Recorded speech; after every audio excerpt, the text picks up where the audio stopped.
L'État poursuit la concrétisation de ses engagements à Hao. En 2021, Emmanuel Macron avait promis d'accompagner le développement économique et la dépollution des sites militaires de l'île. Elle se terminera dans 4 ans et le RSMA accueillera de futures installations. Inacio Raveino et Jacques Damour. C'est l'une des annonces phares de cette visite État-pays à Hao. Plus de 4 milliards de francs pacifiques seront consacrés à la dépollution. Une rencontre tripartite a aussi permis de discuter des projets communaux. Notre plus gros projet, c'est surtout le carénage.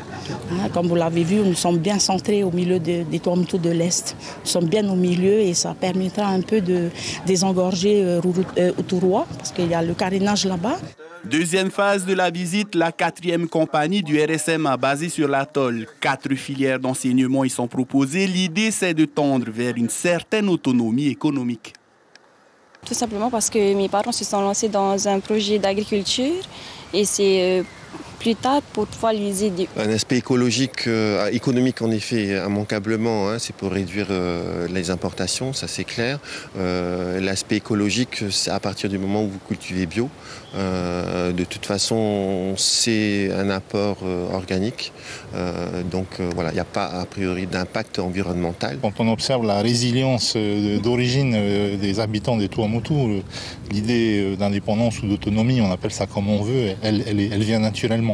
Et ce qu'on a vu là, ce qui est enseigné aussi bien en termes d'agriculture avec des moyens très minimalistes finalement, ou ce qu'on a vu avec ces formations aux énergies renouvelables, ça s'inscrit totalement dans cette ligne-là.